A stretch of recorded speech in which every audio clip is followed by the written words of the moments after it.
Hoy es sábado 28 de febrero y es el Día de Andalucía. ¡Felicidades!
Bienvenidos y bienvenidas a Radio Castillejar.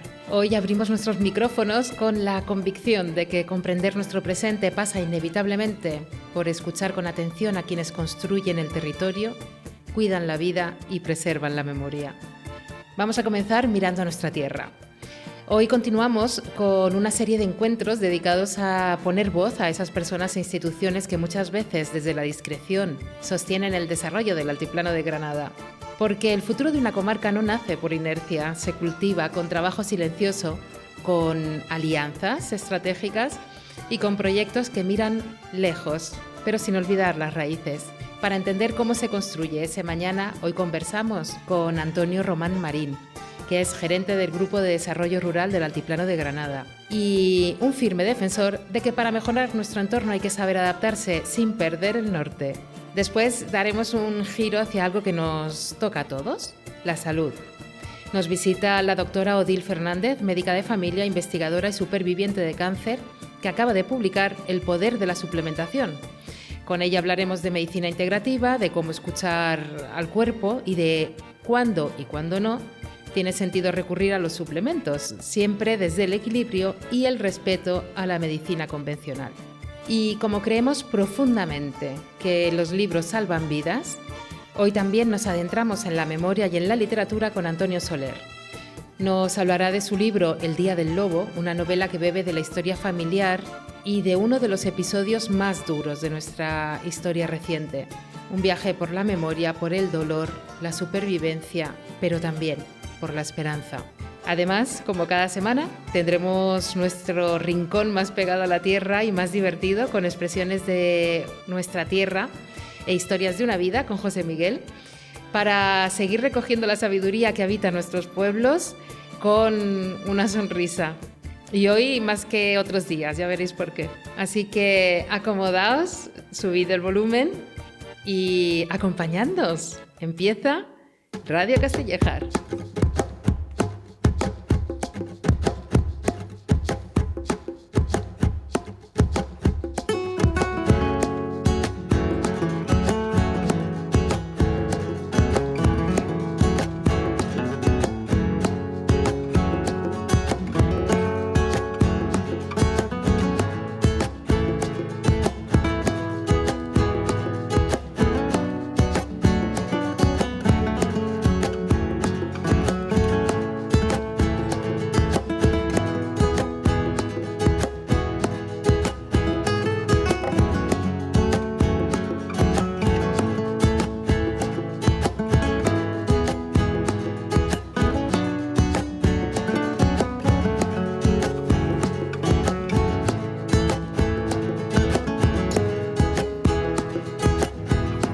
Hoy vamos a continuar con una serie de encuentros destinados a poner voz a las instituciones, entidades y personas que son el motor, a veces invisible, de nuestra tierra. A menudo, el desarrollo de una comarca, y quien dice a menudo dice el 99,9% de las veces, no nace de la inercia, sino de un trabajo silencioso, de la creación de sinergias y de proyectos que buscan proteger, enriquecer y proyectar nuestro futuro. Para entender cómo se construye el mañana del Altiplano de Granada, hoy tenemos el placer de charlar con alguien que conoce muy bien el terreno, no solo desde los despachos, sino desde sus propias raíces.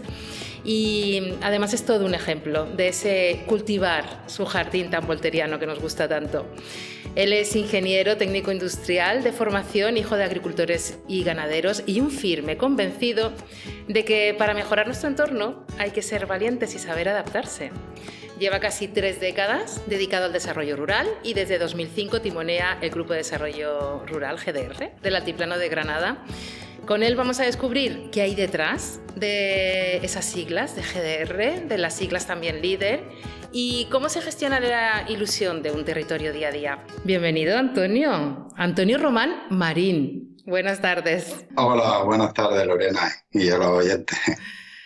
¿Cómo estás? Es un placer tenerte con nosotros. Sí, para mí también, poder contar un poco, mucho lo que es el GDR y líder y todo este lío de la ayuda y de lo que hace el GDR, que hacemos muchas cosas, para mí es un placer, siempre estoy dispuesto a ello, claro. Antes de meternos de lleno en qué es el GDR, vamos a hablar de ti, si no te importa, hasta donde quieras llegar, ¿eh? ¿Quién es Antonio? Sí, claro. ¿Quién es Antonio Román? ¿De dónde viene y cómo llega al Altiplano de Granada? Pues soy, como has dicho antes, hijo de una familia de ganaderos.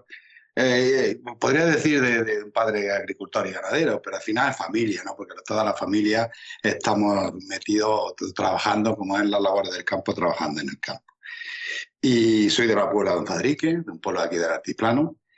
Y como muchos, tristemente, como muchos habitantes o jóvenes de la zona, de nuestros pueblos, pues a mí, mi madre, pues sobre todo mi madre, porque mi padre quería que me quedara en el campo, ¿no? Ella siempre me animaba a estudiar, ¿no? A estudiar y a estudiar. Y niño, hijo, vete de aquí, que aquí no es futuro. Todavía sigue habiendo mucha gente que piensa que aquí no es futuro, ¿no? Y ella desde pequeñita pues siempre decía que la agricultura era muy esclava, que era un trabajo muy esclavo y que había que irse a otros sitios, que había más oportunidades. A mí me encantaba el campo. Yo me encantaba irme desde pequeñito, iba siempre con mis padres a todos lados. Entonces, pues yo me encantaba el campo y estudiaba, era más o menos buen estudiante. Pero llegó un momento en que cuando terminé el bachillerato ya ahí tuve una crisis de estudio, recuerdo, no se me olvidará nunca porque es dar en la tecla, ¿no? Muchas veces a los hijos que es difícil dar la tecla o tocarle en esa tecla, ese botón a tu hijo para orientarlo bien. Y esa crisis fue porque ya dije que no quería estudiar. Me acuerdo que perfectamente en una conversación con mi madre, pues ya digo que mi padre es lo que quería que me quedara ahí a trabajar, pero mi madre, la mujer, siempre a todos los hijos que estudiáramos. Entonces yo dije que no, que no quería estudiar. Claro, veía a mis amigos de la misma edad, ya muchos de ellos, que empezaban a trabajar, que tenían su dinero, y tú estabas ahí siempre, pues de estudiante, ahí pues penando, como se decía, ¿no? Entonces me dio una crisis y recuerdo que esa conversación, ya digo, no se me olvidará nunca porque fue clave en mi vida, ¿no? Cuando mi madre me dijo que mira, hijo, vete fuera, vete a estudiar, corre el mundo, a ver ciudades, que también es chulo, que el pueblo y el campo y la familia aquí está siempre. Y ahora eres joven, te vas, estudias por ahí, vives la vida, conoces el mundo y ya tienes tiempo de volver. Y me dio la tecla, la verdad que le hice caso y me fui a estudiar a Madrid, donde hice mi estudio allí y luego me quedé a trabajar allí también. Estuve, pues yo creo que en total unos 11 o 12 años en Madrid, entre la carrera y luego estudiando en una multinacional que fabricaba trenes. Y ahí estuve bastantes años de trabajo. Y llegar al altiplano, pues me costó trabajo, no trabajo, corrí un poco del mundo en ese sentido. Porque recuerdo también en esos tiempos en Madrid que cuando eres joven en Madrid, que en este sentido, ¿no? Que has terminado tu carrera, que empiezas a tener tu sueldo, tienes tu dinero, pues Madrid se disfruta mucho, ¿no? Es una ciudad, a mí me encanta Madrid, ¿no? Pero de vivir no me gustaba aquello de estar en Madrid, yo no me veía en Madrid, ¿no? Después de estar allí en la gran ciudad. Recuerdo también otra que yo pensaba, un compañero mío de trabajo que tenía 50, 55 años y nada que renegar de Madrid. Y yo pensaba también, para mí, si me voy a ver aquí con 50 años con este hombre toda la vida renegando, pues yo me tengo que ir de aquí. Al final empecé, conforme iba avanzando los años, ¿no? Iba pasando esos años, pues empecé a dar vueltas, que yo me estaba pensando que me voy, que si no me voy, que sí, sí. Y hubo un momento, porque ya pues, estaba en torno a los 30 años, por ahí, 30 y pocos años, que ya era jefecillo, tenía un puesto de trabajo bastante en condiciones, ¿no? Me dedicaba a poner, pues la empresa era AIG, era una multinacional, y lo que hacía era poner en marcha los trenes del metro, es decir, los trenes llegaban a unas cocheras de metro que tenían en Madrid y yo era el jefe de puesta en marcha, yo los ponía a punto para entregárselos al cliente, ¿no? Y así estuve varios años, 2 o 3 años, bueno, entre otras cosas. Y hubo un momento ahí claro, como ya empezaba, ya tenía responsabilidad, pues la empresa dijo, oye, pues me propuso que me fuera a Ecuador a poner en marcha el metro de Quito, que me trajo mucho. Y yo dije, pues sí, la verdad que es joven, pues me va a correr el mundo, pues sigo corriendo el mundo, como ese consejo que me dio mi madre. Pero claro, ahí ya choqué con la empresa. Ella quería mandarme por temas de condiciones económicas, pues en fin, que no llegamos a un acuerdo. Y fue el momento que decir, mira, pues hasta aquí me llego, que me cojo mis maletas y me fui. Y con mi pareja, claro, por supuesto, ella tenía pareja más o menos estable. Coincidió también que ella se quedó en el paro en ese momento. Estamos hablando de qué año sería, pues a principios de los 90, por ahí. Y que se quedó en el paro y es estas coyunturas que se generan o que se crean en la vida, ¿no? Y entonces cogimos y nos vinimos, nos casamos y porque no se podía salir en esos tiempos, tampoco era tan fácil eso de irse a vivir sin casarse, ¿no? Las familias se ponían de uñas, ¿no? Entonces nos casamos y nos fuimos a vivir, nos vinimos a Granada, con una mano adelante y otra atrás, sin trabajo, ¿no? Recuerdo a mi madre que estás loco, amigos míos, estás loco, ¿cómo te puedes ir? Te has dejado un trabajo aquí con una proyección inmensa, ¿no? Porque tenía una proyección inmensa, ¿no? Pero, en fin, que aquella decisión para nosotros, nos fuimos a Granada, claro, y la transición fue chula porque estuvimos un año sabático viviendo en la piscina en Granada, ¿no? Para que no nos diera mucho. Claro, entonces nos fuimos a la piscina. El mejor año de mi vida fue, sin lugar a dudas, ese año sabático con 30 y pocos años, viviendo con tu pareja de recién casado, fue un año para nosotros estupendísimo. Se lo recomiendo a todo el mundo, que si puede que lo haga, porque me vino bien también por esa forma de vida de Madrid, ese estrés, ese correr, ese tanto bullicio, tanto de parar un poco, ¿no? Y decir, en la vecina allí, viendo la Alhambra enfrente, recuerdo que teníamos la Alhambra enfrente y echamos un año allí súper estupendísimo de la muerte. Aquí no se suele hacer, pero en el extranjero es habitual que los jóvenes cojan un año sabático. Sí, eso para mí fue clave. Bueno, fue clave, es el mejor año de mi vida. Claro, cuando ya te llevan años sabáticos, que las reservas se acaban financieras, empieza a decir, oye, hay que buscar trabajo. Me acuerdo que le decía a mi pareja, niña, que hay que buscar trabajo, que estoy ya. Pues fue cuando empecé a mirar un poco las ofertas de trabajo que había, que se movía, que había poco trabajo también por esta zona siempre, y más en mi especialidad, como tú dices, que en esta especialidad era complicado también encontrar. Y recuerdo que porque en ese tipo de desarrollo rural, cero pelotero. No sabía nada del tema de desarrollo rural. Y me encontré un perfil que había que se llamaba agente de desarrollo local, que era una figura que tenía el INEN en aquellos tiempos, que le subvencionaban el puesto de trabajo a los ayuntamientos para que fomentaran el desarrollo del municipio. Entonces me llamó la atención aquello, empecé a estudiar sobre el tema y aprobé una plaza, un proceso de selección, que no era funcionario ni nada, ¿no? Un proceso de selección y me fui a trabajar a Benalúa de Cádiz.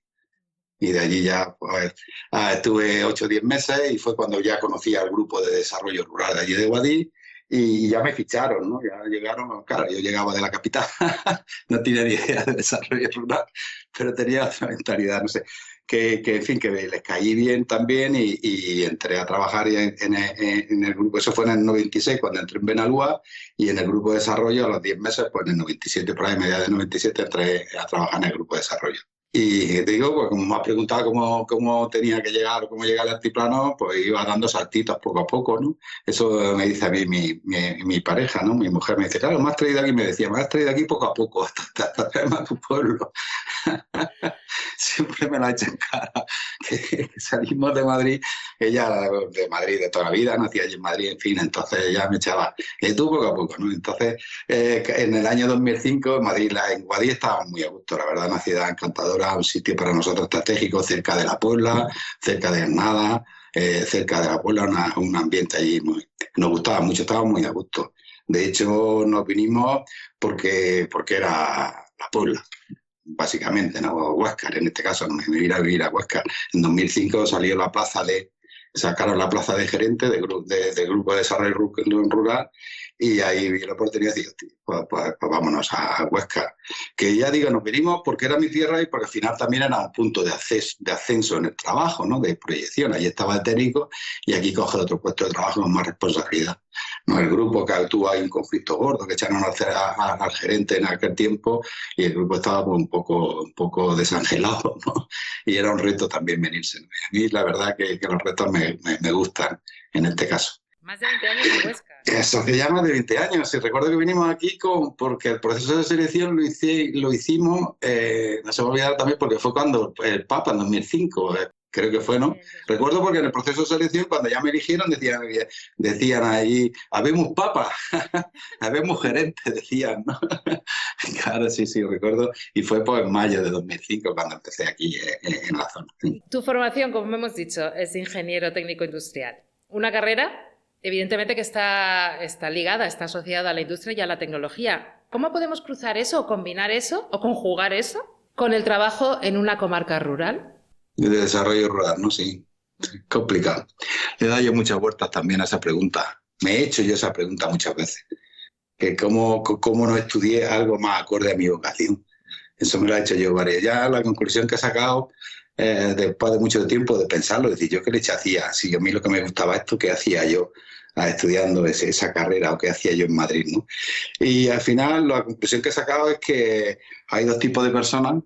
Unas que tienen la vocación desde pequeñito, mi hija, por ejemplo, tiene desde pequeñita la vocación, desde pequeña, y hay otras personas, que es mi hijo, que la vocación no tiene esa vocación. La vocación se va encontrando conforme va evolucionando la vida. Yo soy de estas últimas.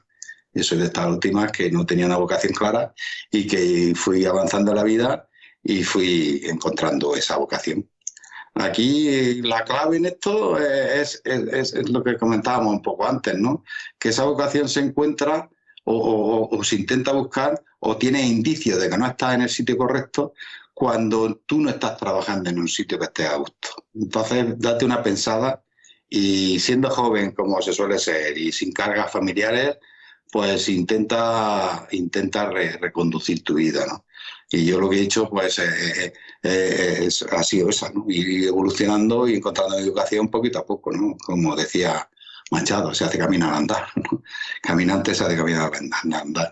Y luego también dándole vueltas también, es por qué me aparece a mí esta, aparte de ser hija de agricultores, también hay hitos que luego dando vueltas digo, por lo mismo hay un hecho ahí que tuve estudiando séptimo, octavo de GB, que sin darte cuenta te marca, ¿no? Y ahora muchas veces lo he pensado también, ¿no? Que tuvimos un profesor en séptimo u octavo, no recuerdo muy bien qué año fue, de que hicimos un periódico en el colegio para todo el municipio, para toda la Puebla. Nosotros hacíamos el periódico, escribíamos los artículos, escribíamos a máquina allí los clichés aquellos, los poníamos a la máquina en la fotocopiadora, no una fotocopiadora, no recuerdo cómo se llamaba, un cacharro, ¿no? Donde tinta, pam, lo imprimíamos, lo grapábamos y luego lo repartíamos por el municipio.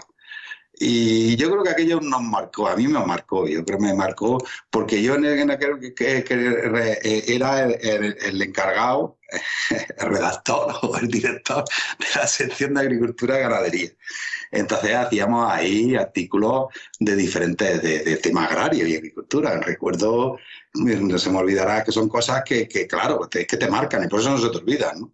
Y recuerdo cuando hicimos un artículo sobre el cooperativismo, sobre la almendra, la transformación de la almendra, que en el pueblo había mucha almendra y que había que transformar la almendra y que eso generaría empleo y que eso se podía hacer con una cooperativa, ¿no? Entonces todo eso lo escribíamos en el periódico, incluso recuerdo con charlas con agricultores en fin, y fíjate, en los años 70 ya hablando de desarrollo rural, de chavales no sé, de 13, 14 años o 15, ¿no? Pues hablando o pensando, imaginando qué se podía hacer por tu municipio. Todo eso dirigido, claro, por el maestro, que era el que nos animaba. Entonces yo, ¿qué hacíamos también? Es que no se me olvidara también, porque mi padre repartía piensos, ¿no? Repartía piensos para el ganado, ¿no? Y entonces escribíamos mucho, los artículos los que escribíamos dependían de los folletos que le mandaba a la casa del fabricante, que le mandó a mi padre. Entonces, como llegaba un folleto informativo sobre los conejos, la cría de conejos, la cría de gallinas. Pues entonces, como teníamos el folleto, nos lo leíamos y nos escribíamos allí nuestro artículo sobre la cría de conejos, de cómo, en fin, criar conejos en plan granja, ¿no? Gallinas, aquello. En fin, que aquello me marcó bastante. Y me recuerdo otro hecho también, que aquello, pues, eso es de risa ahora, ¿no? Bueno, que íbamos a repartir al estanco, llegamos al estanco a repartir, a dejarle allí los periódicos para que allí los distribuyera. Y el estanquero nos echó. Y nos quedábamos 2 o 3 chavales, ¿no? Y cuando le preguntamos, claro, había escrito un artículo sobre lo malo que es el tabaco para la salud y ahora venía que yo distribuya este periódico. Fuera de aquí, nos echó de allí por escribir. También hace más de 40 años hablando ya nosotros, unos chavales allí, que no sé ni cómo conseguíamos la información, no recuerdo ahí, porque lo de la ganadería lo cogíamos del pienso, pero del tabaco, ese artículo, pues alguien que entendía, no sé, un artículo, un periódico, y hicimos ahí nuestro artículo redactado de lo malo que era el tabaco. Sí, entonces yo creo que eso ahí, sin darte cuenta, son cosas que te marcan, ¿no? Y que empiezas a darle vuelta a qué puedes hacer por tu comarca o por tu municipio. En el caso era por tu municipio, ¿no? Ahí dando vueltas. Sí. De una manera u otra, la vida te ha ido llevando. Claro, es que al final es esto. Hay personas que la vocación la van encontrando conforme van evolucionando en su vida. Entonces, yo soy de esta última. La clave, como decía, es tomar la decisión. ¿Qué es lo que te ha enganchado al territorio? Porque una cosa es llegar, pero luego os quedasteis. Pues principalmente lo que te engancha son tus raíces, que las tienes aquí, ¿no? Porque es que no estás desenganchado del altiplano. Yo también recuerdo que siempre venía, estando en Madrid, venía mucho a trabajar en el campo, y las vacaciones me las venía aquí a trabajar al pueblo, si había faena en el campo, trabajaba en el campo, y si no, pues estaba en el pueblo, ¿no? Entonces siempre, y fines de semana y puentes, cada vez que podía me escapaba, y Madrid tiene un paseo. Entonces siempre me gustaba mucho, ¿no? Esta tierra. Entonces, ¿qué te engancha? Pues que son tus raíces y encima de todo tienes un puesto de trabajo donde tienes la oportunidad porque el territorio avance o poner tu granito de arena para intentar que el territorio vaya avanzando, pues eso para mí es clave, ¿no? ¿De qué te sientes más orgulloso en estos 20 años? Hay diferentes temas, hombre. Una de las cosas que siempre, al final, este puesto de trabajo que tenemos del GDR, ¿no? Donde da ayudas principalmente a empresas, lo que más te motiva es ver cómo apoyas a empresas y esas empresas evolucionan a mejor a lo largo del tiempo, ¿no? Entonces eso es lo que te motiva, de ver cómo apoyas a una pequeña empresa, un emprendedor, una emprendedora que está empezando, una pequeña empresa que está ahí, que le da una subvención y da un salto cualitativo muy grande, ¿no? Entonces con eso te compensa mucho el día a día, ¿no? Que también es duro también. Entonces, pues de ver, es que tenemos al final, cuando echas un poco la vista atrás y ver empresas que subvencionamos, no sé qué subvenciona el GDR y dónde están ahora, ¿no? Que hay algunas hasta multinacionales, pues la verdad que eso ayuda mucho, sí. Yo recuerdo a una multinacional, una de Caro, en Baza, ¿no? que recuerdo que lo subvencionamos por allá por 2006 o 2007, no recuerdo más o menos, ¿no? Pero sí recuerdo que era Antonio Caro, que tenía un pequeño obrador que hacía tripas para embutidos y le dimos una subvención y es que pegó un salto gordísimo y en estos 20 años ya vende a no sé cuántos países. Esa es una empresa, ¿no? Hay que es un ejemplo. Otro ejemplo, por ejemplo, que te sientes orgulloso también, pues hablan, se instalan en el GDR en el altiplano por el grupo de desarrollo. Ahora tenemos todo el mundo tenemos internet de calidad en los municipios y en los cortijos y en las casas aisladas, pero en el año 2010 o por ahí no había acceso a internet de calidad y a un coste más o menos razonable. Y recuerdo que cuando llegaron este matrimonio de Hablan, que eran de aquí, ella era de aquí, y recuerdo que nos contaron un proyecto de que querían llevar acceso a internet con wifi a Huesca, querían hacerlo solo en el municipio. Y recuerdo que dije, no, eso no, tienes que hacerlo para los 14 municipios. Pues recuerdo que se echaban, ¿cómo va a ser? Que no tenemos dinero. Digo, bueno, pues está la subvención. Ahí tu formación como ingeniero es un plus. Claro, por lo menos sabes un poco de lo que estás hablando. No mucho, pero sabes. Entonces recuerdo que decían, no tenemos financiación para montar eso poco a poco. Y dije, no. Para eso está la ayuda del GDR. Pues plantear un proyecto para todos los municipios, y recuerdo que se fueron y a poco de los días me llamaron y que sí, que lo vamos a organizar, que lo hemos pensado y supuesto tenemos la ayuda. Pues resulta que al año por ahí, en 2011 pues éramos de las pocas comarcas de España que tenía un acceso a internet, estaba el 100% o casi el 100% del territorio cubierto con una banda ancha, un acceso a internet más o menos en condiciones y a un precio razonable, ¿no? Entonces, para mí ese fue un proyecto también, porque es un proyecto estratégico para el territorio, ¿no? Poder tener, pues recuerdo también al poco tiempo que llegó un chaval de Benamorel que tenía una granja de pavos, ¿no?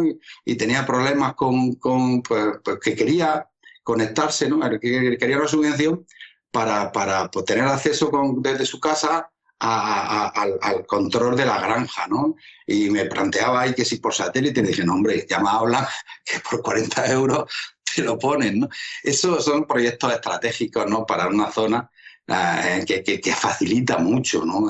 El tema. La verdad, esta gente lo hizo muy bien, ¿no? Hizo la implantación y para mí es un proyecto también muy chulo.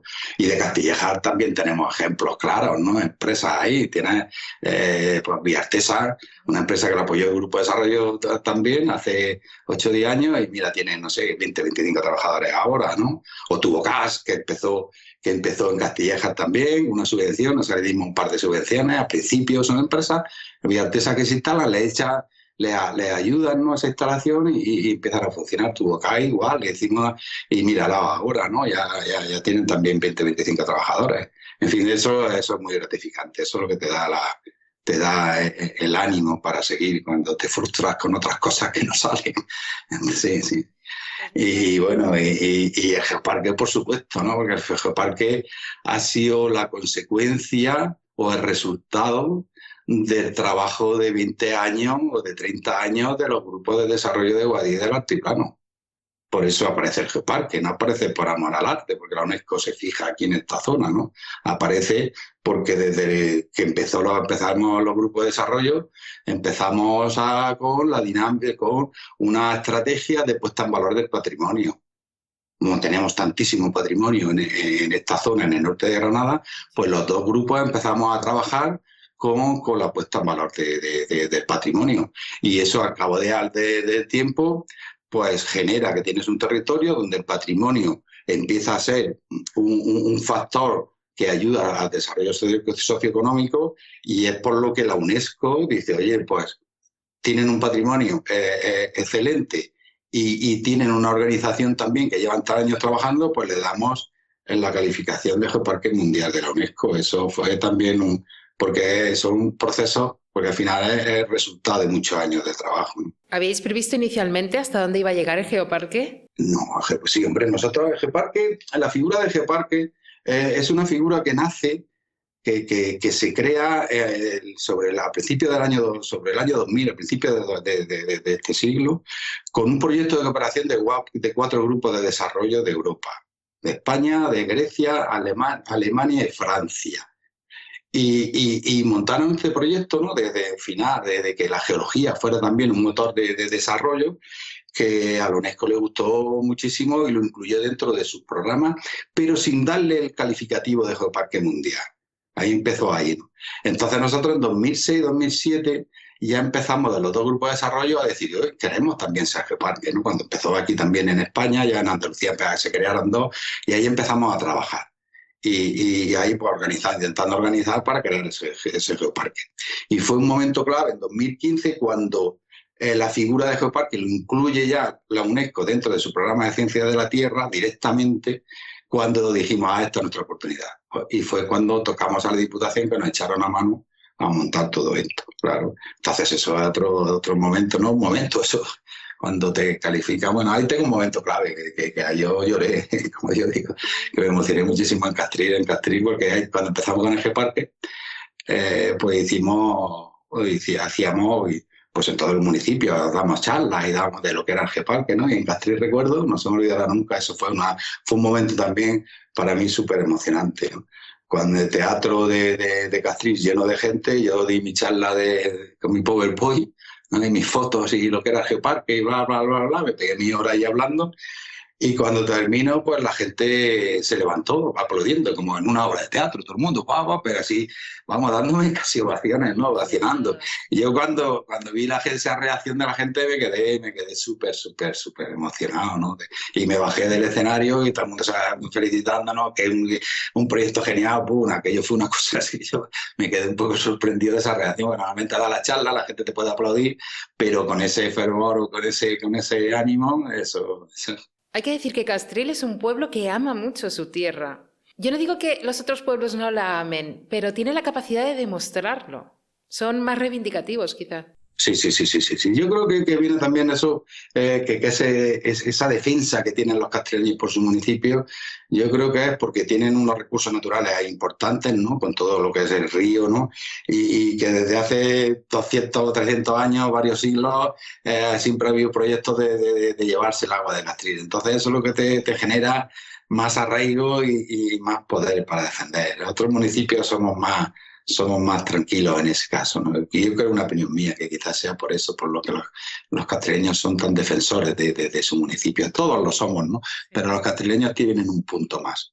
Antonio, cuéntanos, para las personas que hayan oído hablar del GDR, pero no sepan exactamente qué es y para qué sirve. El Grupo de Desarrollo, en definitiva, es una entidad que trabaja por el desarrollo socioeconómico de su territorio. No tiene más invento, ¿vale? Y una de las cosas buenas que tiene, que es una entidad abierta a toda persona o entidad que quiera trabajar por el desarrollo de su municipio y por ende de su comarca, ¿no? Está abierta para hacerse socio, para incluirse y empezar a trabajar también, ¿no? Y ayudar a la gente, hombre. Pues nosotros la principal función que tenemos es aplicar fondos europeos, ¿no? Y repartir subvenciones, ¿no? Esa es la palanca, la gran palanca que tiene el Grupo de Desarrollo en la financiación, es el dinero. Entonces, esa es la fuerza que tiene, ¿no? Pero que aparte de eso hacemos muchísimas más cosas, ¿no?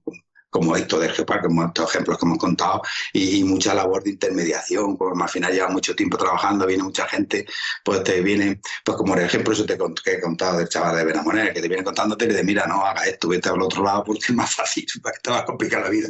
Entonces hacemos mucha labor de intermediación.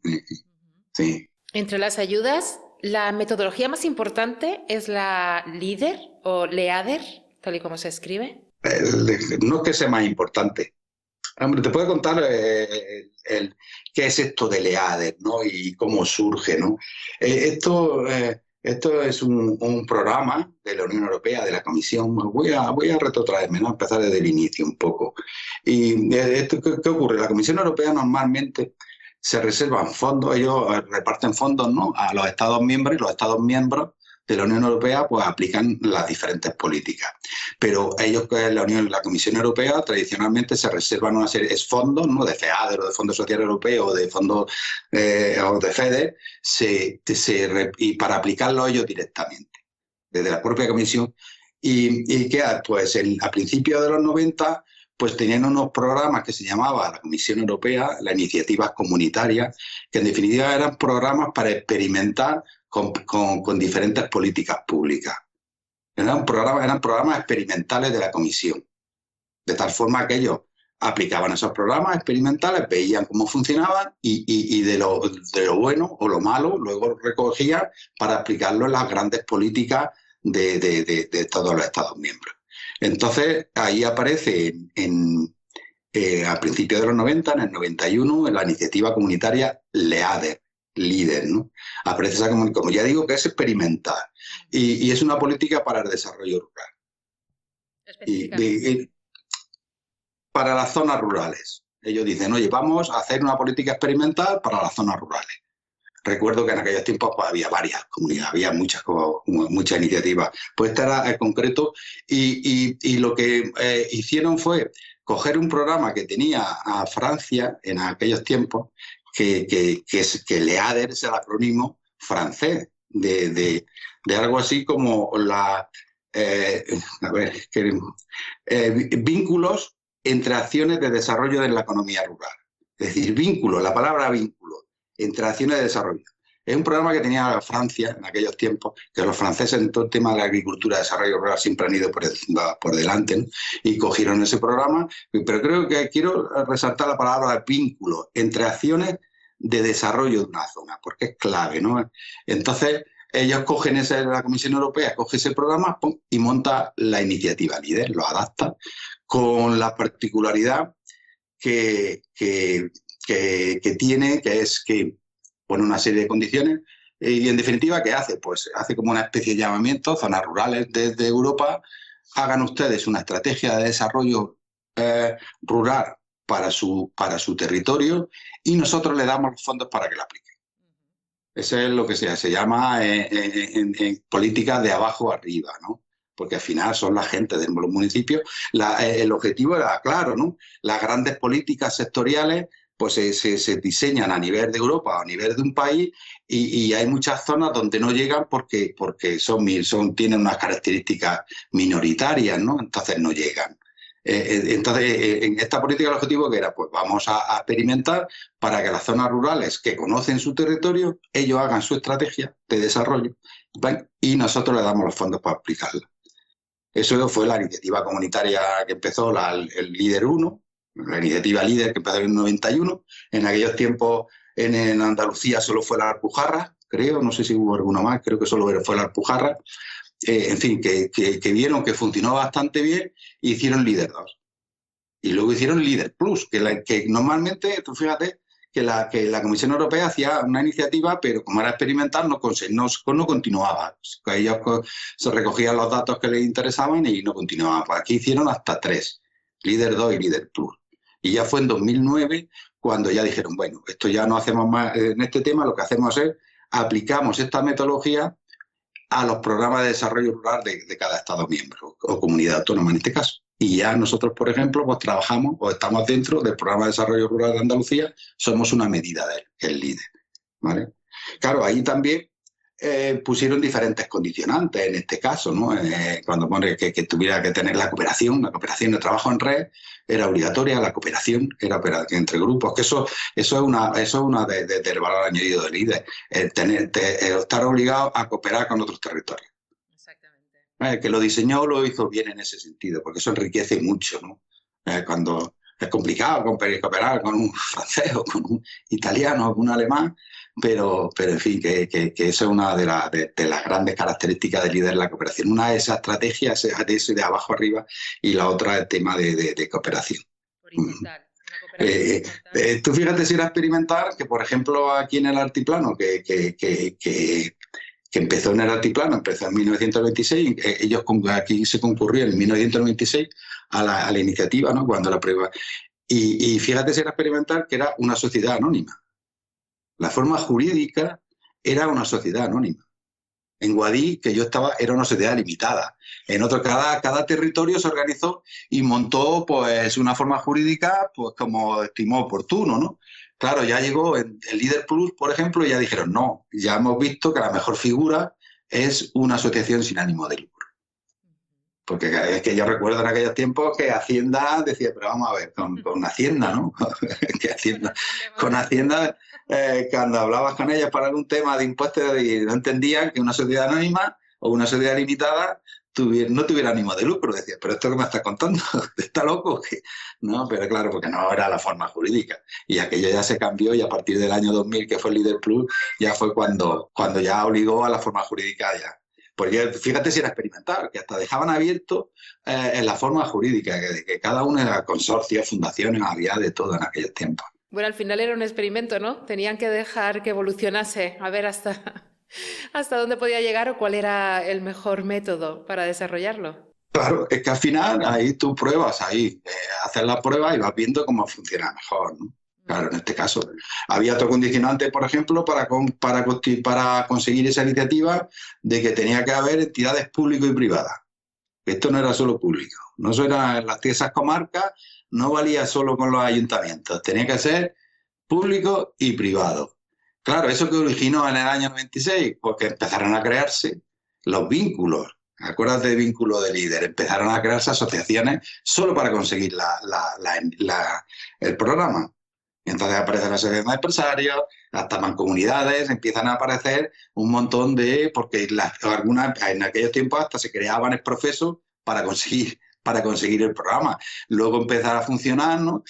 Como asociación, y ves que es interesante que al final tú tienes como asociación, puedes dar tus servicios y resolver necesidades de tus asociados y la cosa empieza a funcionar y a crearse más asociaciones, ¿no? Pero cuando te vas al año 96, aquí en el Altiplano, yo creo recordar que no había ni más comunidades. Yo creo que uno de los secretos del éxito de los grupos de desarrollo es que sois transversales, que independientemente de quién gobierne, seguís proporcionando ese apoyo a los proyectos y a las empresas.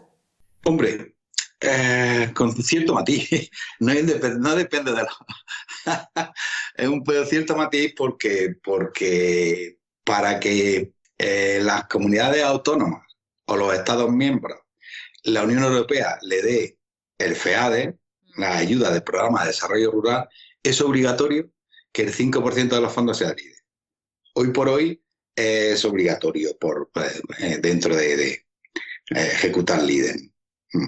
Bueno, pero porque hay gobiernos o comunidades autónomas que se lo creen más y apoyan más y otros que se lo creen menos. Eso ya depende cada uno de sus ideas o de su experiencia. Desde tu amplia experiencia, Antonio, como hemos visto, ¿cuáles dirías que son las ventajas y las desventajas de tu trabajo? Yo una de las cosas que me gusta a mi trabajo o una ventaja que le veo, ¿no? Es que es muy diverso, que no es un trabajo rutinario, que lo mismo estás hablando de turismo, que de almendra, que de pistacho, que de agua, que de riego. Al final es un trabajo súper, porque estás trabajando con un territorio, con una estrategia de desarrollo del territorio, en el territorio de todo. Hay dependencias, entonces estás haciendo de todo. Eso es una de las ventajas que tiene, ¿no? A mí eso me alimenta mucho y me ayuda también a trabajar mucho. Sí, quizás si fuera monótono a lo mejor no estaría. Desventaja no sé decirte qué desventajas tiene, la verdad, ahora mismo. No se me ocurre porque a mí me gusta mucho, yo me lo paso muy bien en el trabajo y que es una de las máximas que yo he tenido en mi vida, que de disfrutar. Si no disfruto, no sigo. Entonces tengo que disfrutar. Se paso muchas horas en el trabajo para estar a disgusto con él. Eso se lo digo a mi hija. Y luego voy yo y te engancho más de media hora para tenerte aquí sometido a un tercer grado casi, con todas estas preguntas. Espero que quieras volver a Radio Castillejar para explicarnos ya, entrar más en detalle de cómo se seleccionan los proyectos, quién puede acceder a qué tipo de ayudas y todo lo relacionado con ello.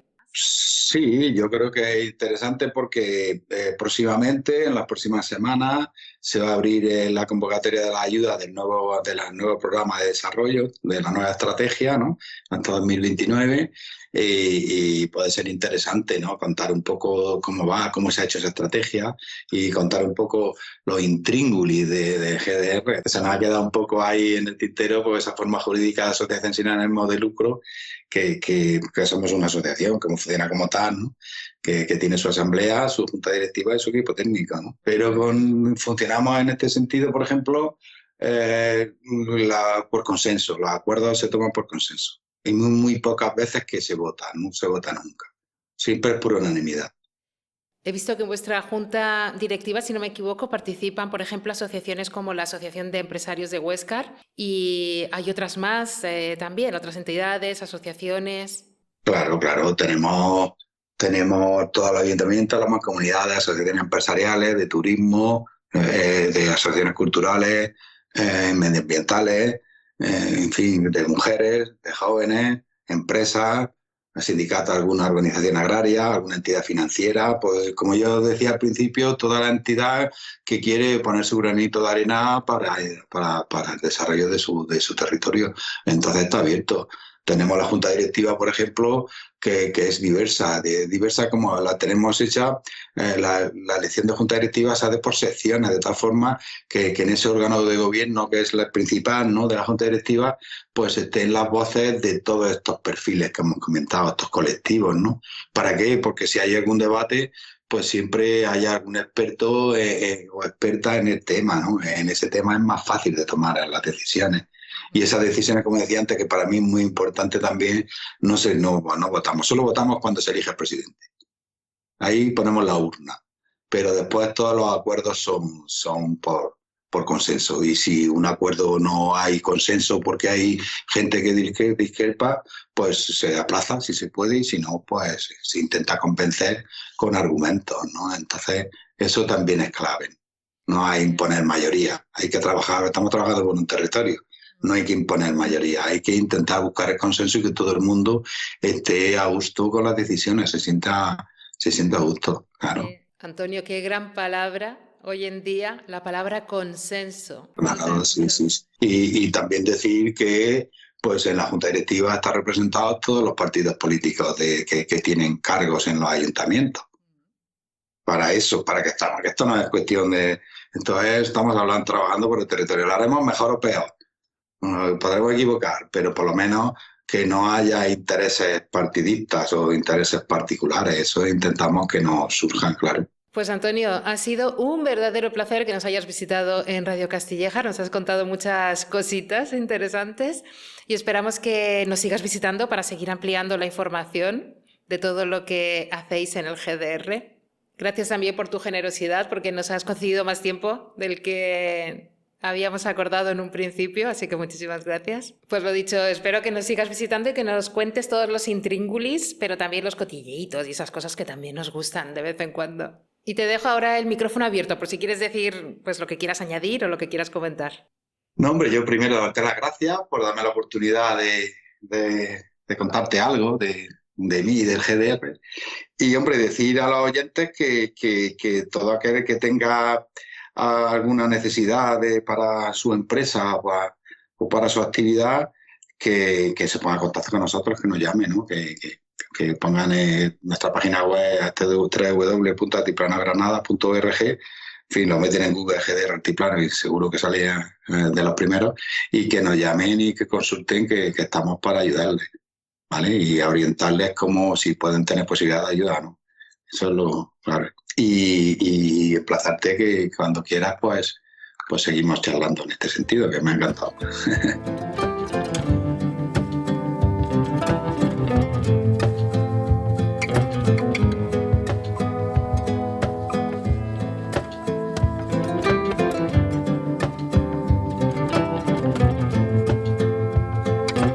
Hoy tenemos con nosotros a alguien que ha convertido su historia personal en una misión de vida. La doctora Odile Fernández es médica de familia, investigadora de nutrición, escritora de éxito y también una superviviente de cáncer. A los 32 años le diagnosticaron un cáncer de ovario con metástasis. En ese momento cambió todo. No solo cambió cómo entendía ella la medicina, sino que fue el punto de partida para emprender un camino hacia el análisis de cómo entendemos nosotros nuestra salud. Es autora de libros tan leídos como Mi revolución anticáncer o Hábitos que te salvan la vida y acaba de publicar El poder de la suplementación, una guía práctica para entender cuándo, cómo y por qué los complementos alimenticios pueden marcar la diferencia en nuestra salud. Bienvenida, doctora Fernández, un placer tenerte con nosotros. Un placer y muchas gracias. Odile, a los 32 años, con un hijo pequeño, te diagnostican cáncer de ovarios con múltiples metástasis. ¿Recuerdas cómo fue ese momento y qué decisión tomaste a partir de ese momento preciso? Bueno, es un momento bastante duro porque tú lo has dicho, 32 años, un niño pequeñito, ¿no? Y un cáncer metastásico, tu mundo se derrumba y además el hecho de ser médico hace que quizá nos cueste más asumir el diagnóstico porque, bueno, hemos visto morir a personas con cáncer, sabemos los efectos secundarios de la medicación, sabemos que al final, el final de la vida a veces es doloroso. Yo tenía mucho miedo al sufrimiento, al dolor, a cómo sería ese final, ¿no? Pero es verdad que después de llorar muchísimo, cuando ya no quedaban lágrimas dentro, llega el momento de la aceptación y dices, bueno, todavía no me he muerto porque estoy aquí ya lamentándome, despidiéndome. Pensé, ¿qué puedo hacer yo? No como médico, sino como paciente, porque las decisiones médicas sobre el tratamiento las dejé en manos de mi oncólogo. ¿Qué puedo hacer yo para ayudar a que los tratamientos sean más efectivos, para que la quimio, en vez de ser paliativa como me proponían, sea curativa, que al final es la que todas las personas con cáncer queremos, ¿no? Y ahí es donde empieza esa investigación de lo que había hasta aquel momento publicado sobre cáncer, alimentación, estilo de vida. Y ahí fue mi revolución, ¿no? Ahí fue donde dije, Dios, esto es lo que yo necesito, primero para tener la mente ocupada y no pensar tanto en la muerte, y después para ayudar a mi cuerpo a sanar. Cambié alimentación, ejercicio, gestión de emociones, cambié la cosmética, los utensilios de cocina, cambié todo junto al tratamiento convencional, en mi caso quimio y cirugía, y bueno, el cáncer desaparecen las metástasis, y ese niño de 3 años tiene ya 18 años. He sido madre 2 veces después de la enfermedad, así que imagínate qué maravilla. Desde aquel momento pensé que mi vocación de médico tenía que cambiar de la consulta de atención primaria a la divulgación e intentar ayudar sobre todo en la prevención, pero también a aliviar el sufrimiento de esas personas con cáncer.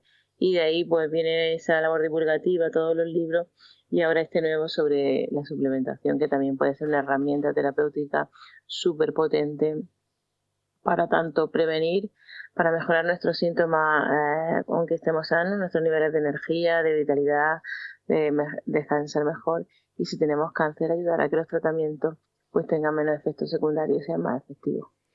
Como nos has explicado, empezaste a indagar, a estudiar.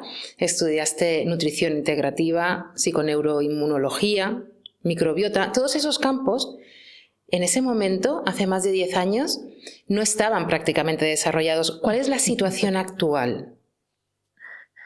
Bueno, imagínate, ¿no? Hace 15 años de esto no se hablaba. Ahora tú quieres formarte en algo y tienes cursos de todo tipo, ¿no? De lo que se te ocurra, hablando de medicina integrativa, ¿no? En aquel momento no existía nada. Yo lo que tuve que hacer era buscar en PubMed, que es la base de publicaciones científicas que nosotros manejamos, y hacer toda esa lectura, esa síntesis. Era una cosa que era muy novedosa en España, no había nadie que hiciera oncología integrativa, ningún hospital, ningún formador, ningún médico que la practicase. Ahora lo vemos como algo casi ya normal, ¿no? Entonces, bueno, el inicio fue bastante duro porque ya tú como médico convencional tienes que hacer una apertura ahí de mente porque se sale de todo lo que te han enseñado, ¿no? Entonces, bueno, al principio fue un poco difícil, sobre todo cuando empecé con la divulgación, porque nadie creía que la alimentación, el ejercicio, la gestión de las emociones pudiesen influir en ninguna enfermedad. Y tuve muchos haters, muchos detractores, ¿no? Ahora que todos se apuntan al carro de la alimentación, de la suplementación, hubo momentos en los que, bueno, que recibí muchas críticas por lo que ahora todo el mundo cree que es saludable, que es lo que debemos de hacer. Pero bueno, aquí estamos felices de haber roto, primero, estadísticas en cuanto a supervivencia de mi cáncer, haber roto también muchas barreras que tiene la gente, tanto médicos como nutricionistas, psicólogos, a este mundo de la medicina integrativa, que al final es el futuro y es la única medicina cierta, porque tendremos que ver al paciente en todas sus dimensiones, porque los pacientes no son una enfermedad concreta, sino una persona que tiene una enfermedad con unas circunstancias que tendremos que aliviar, que mejorar para que pueda sanar. Haces mucho hincapié en equilibrio y complementariedad. Siempre, ¿no? Hay que buscar el equilibrio en el análisis, claro, y complementar las aproximaciones, como bien dices, ¿no? Para esa medicina integrativa. Claro, por eso es importante, por ejemplo, si vamos a suplementar, de que no todo vale para todo, ni las dosis valen para todo, hay que personalizar, hay que saber en qué momento de la vida estoy, cómo es mi estilo de vida, para la suplementación personalizarla según mis circunstancias, ¿no? Igual que los tratamientos médicos no deberían de ser igual para todos los pacientes, sino adaptarlo a sus circunstancias, ¿no? Uh-huh. Y por eso también saber qué es lo que necesito, ¿no? Porque una de las cosas que me impulsó a escribir este libro era que en las consultas de los lectores veía que la gente tomaba muchas cosas por imitación del vecino, del influencer, que no sabía cuál era la forma más activa de los ingredientes que buscaban, en qué momento tomarlo, en qué dosis, ¿no? Tenemos mucha información, pero hay mucha desinformación. Hay tanta información que a veces a lo mejor nos acercamos y preferimos imitar lo que hace mi amigo o lo que hace un influencer que me ha dicho en Instagram, ¿no? Por eso hay que ver en qué momento estoy yo y qué es lo que necesito, ¿no? ¿Y cómo podemos saber si necesitamos realmente suplementarnos o dormir más, hacer más ejercicio, cuidar la alimentación? Obviamente acudiendo a profesionales, pero ¿existen algunas señales? Bueno, lo ideal sería, como tú bien has dicho, ¿no? Que hubiera profesionales bien formados que me supiesen orientar. El problema es que todavía, entre la falta de tiempo de los médicos y a veces la falta de formación, esto a veces se complica. Sin embargo, hay cosas que son básicas por nuestro estilo de vida y que debemos todos de comprender. Vivimos en una sociedad donde no todos comemos idealmente mediterránea, es decir, no todos los días comemos productos frescos hechos en casa, donde nuestra base son los vegetales, la fruta, donde no tomemos ultraprocesados. Aunque lo intentemos hacer bien, los suelos actualmente están muy empobrecidos, ¿no? Por el uso de la agricultura intensiva, pesticidas, porque cortamos los frutos 3 meses antes de su momento de maduración y los dejamos en cámaras frigoríficas. Ya, aunque lo intentemos hacer bien, tenemos déficit nutricional de algunos minerales y vitaminas por el hecho de la agricultura actual, ¿no? A esto le tendríamos que sumar que no todo lo hacemos perfecto porque el consumo de ultraprocesados se ha disparado y esos ultraprocesados solamente tienen azúcar, aceites de mala calidad y aditivos, ¿no? Que no voy a encontrar selenio ni zinc en un donut. Después le sumamos que no tomamos el sol lo suficiente, pasamos mucho tiempo en interiores, por eso el déficit de vitamina D afecta al 80% de los españoles. Uh-huh. Sumamos que pasamos un poco tiempo durmiendo y mucho con los móviles, eso nos roba la melatonina. Después no nos movemos lo suficiente, pasamos mucho tiempo sentados sin movernos. Y luego el estrés que es casi crónico y vamos omnipresente en la sociedad actual. El estrés lo que hace también es robarnos sobre todo el magnesio. Entonces, teniendo en cuenta que el estilo de vida occidental actual es el déficit de cosas básicas como magnesio, vitamina D, omega 3, grupo B, presente en la población española, aunque no tengamos un diagnóstico de una enfermedad, ¿no? Pues por nuestro estilo de vida. Por eso sentimos que aunque estemos sanos, muchas veces nos cuesta levantarnos, falta de energía, tenemos que tomar 8 cafés para poder tirar, estamos irritados, tristes, desanimados, ¿no? Y tiene que ver pues con ese estilo de vida. Y es una de las cosas básicas que tendríamos de entender de cómo funciona el cuerpo humano, porque si voy a empezar a suplementar, voy a empezar por aquí, por lo básico, ¿no? Vitamina D, omega 3, magnesio, son la base porque es el déficit más común en la mayoría de nosotros. Entonces, empezar por los cimientos de la salud, empezaría por darle a mi cuerpo esos micronutrientes que necesita para funcionar bien. Uh-huh. En tu libro hablas de todas las etapas de la vida prácticamente de un ser humano. En cuanto a las mujeres, la menopausia es una etapa que es fundamental, cambia la vida completamente, aparte de los síntomas que aparecen como sofocos, insomnio, pérdida de masa ósea también, y hay uno que es un poco más tabú, que es la pérdida de apetito sexual. ¿Hay suplementos o plantas que puedan ayudar en este proceso? Y también, en la misma pregunta, si la quieres enlazar, ¿qué papel tiene la salud emocional en todo este proceso de la mujer en esta etapa? Bueno, antes la menopausia sería como una enfermedad, ¿no? Sabemos que no, es una enfermedad, es una etapa más de las mujeres y ojalá la pasemos todas porque eso significa que estamos envejeciendo, ¿no? Pero es verdad que produce mucha sintomatología en algunas mujeres esa bajada de los niveles de estrógeno. Lo que pasa en menopausia es que los niveles de estrógeno de nuestras hormonas sexuales femeninas pues bajan drásticamente hasta desaparecer. Y eso implica pues más sofocos, o sea, en los primeros años, ¿no? Sofocos, cambios de temperatura, subida y bajada en el estado de ánimo, ¿no? Esa carrusel emocional. Y luego a nivel óseo pues hay una pérdida de hueso, de masa muscular. Bueno, empecemos el envejecimiento con más arrugas, el pelo se vuelve más fino.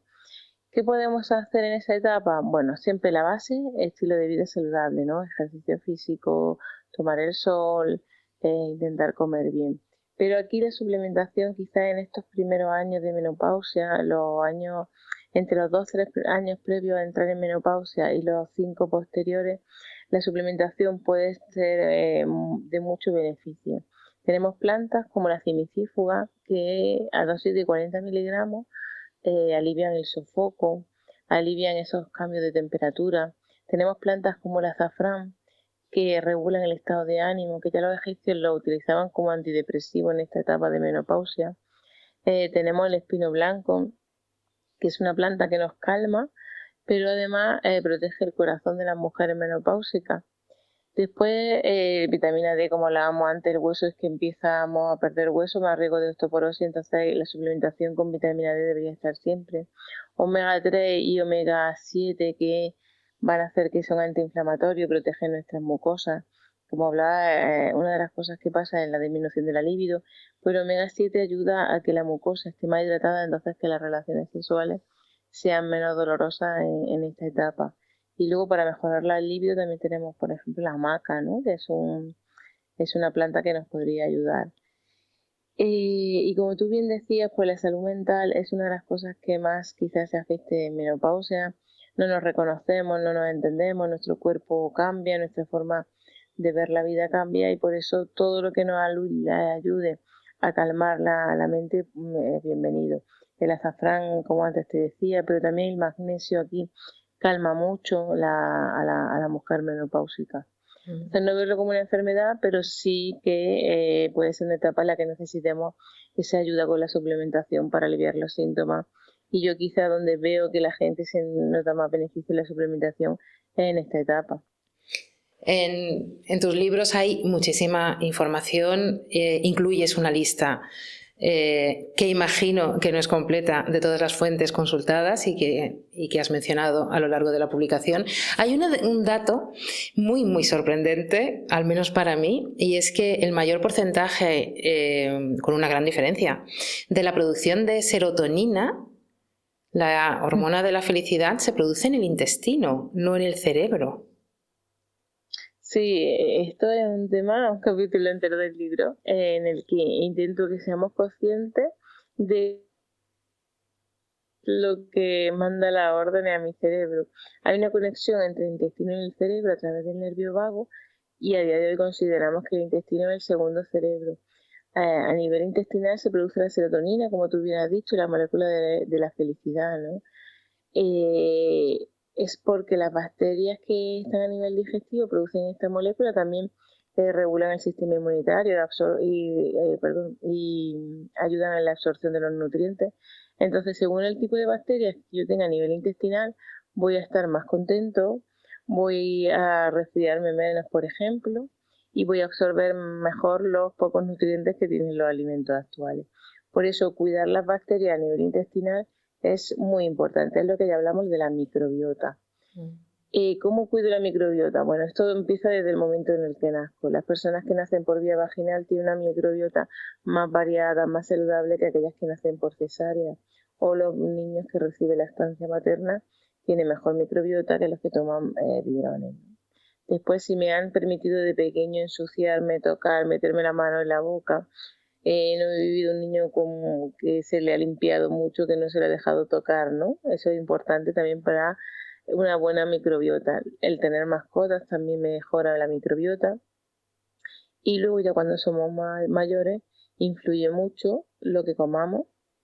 Si nuestra dieta es rica en fibra, en vegetales, influye también si tomamos medicamentos, especialmente el uso excesivo de antibióticos, pero también otros fármacos. Influyen también el estrés. El estrés también estresa a la propia bacteria. Entonces, cuidar mi microbiota comiendo más alimentos fermentados, más vegetales y suplementándome con probióticos específicos según la patología que yo tenga, puede marcar mi estado de ánimo, pero también la salud de mi piel, mi inmunidad. Imagínate lo importante que es nuestro intestino y muchas veces no lo tenemos en cuenta. Y ahora podemos entender, ¿no?, que esa conexión intestino-cerebro hace que, por ejemplo, cuando te enamoras, notes mariposas en el estómago, o que cuando estás nervioso tengas diarrea o estreñimiento, ¿no? Sí, sí, sí.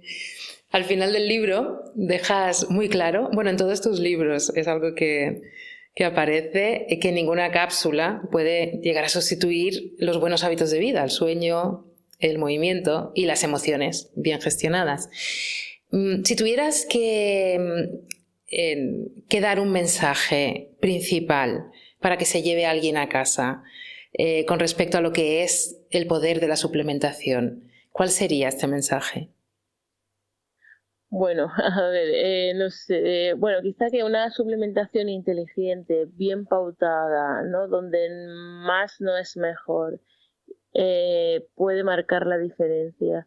Puede marcar la diferencia en mi bienestar, porque si estoy sano, una suplementación bien pautada puede mejorar mis niveles de energía, de concentración, mi estado de ánimo, ayudarme a descansar.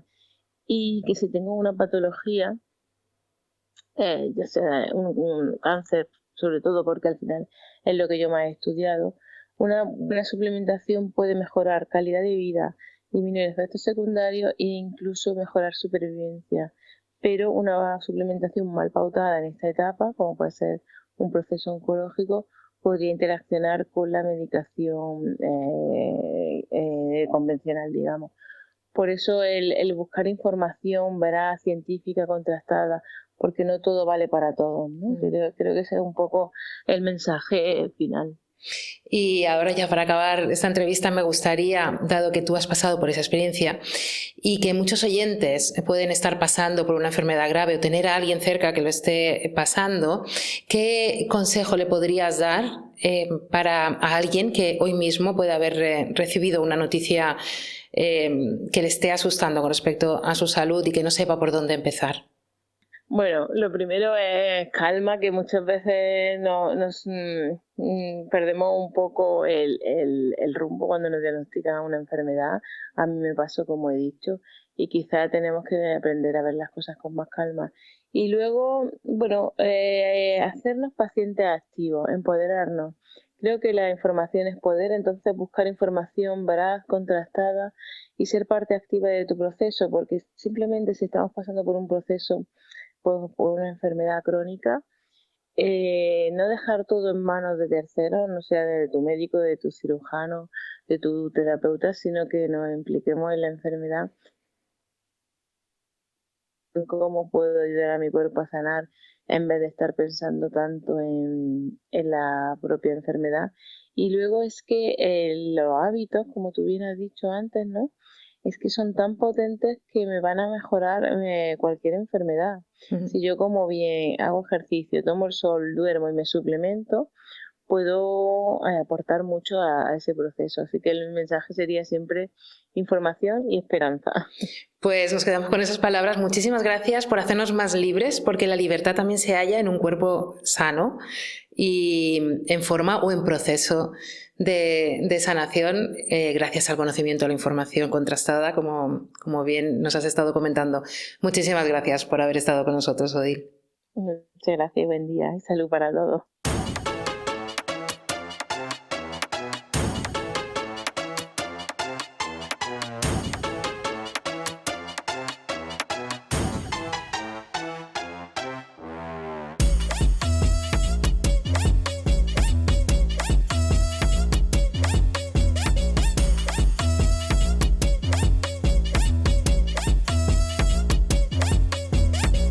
Pues hoy, como es el Día de Andalucía, hemos quedado José Miguel y yo prontito, así que ya lo tengo sentado enfrente mía y ya tiene preparadísimas, pero más que preparadas, 3 palabras y una historia XXX que nos va a contar. Bienvenido, José Miguel. A ver qué nos traes hoy. Buenos días, Lorena. Pues nada, hoy tenemos que, bueno, la semana pasada tuvimos vacaciones y bueno, para esta semana pues tenemos 3 palabrillas. Pero viste que te guardé el sitio, ¿eh? Guardé tu sitio para que tuvieses tu sitio hoy. Hoy tenemos las palabras de hoy, tenemos una es ciribulle. ¿Cómo? Ciribulle. Ciribulle. Sí, un ciribulle es un zagal que no se está quieto.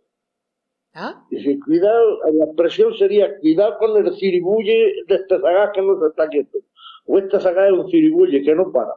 Ciribulle. Es un zagal muy nervioso, es un ciribulle. A ver, eso sería una.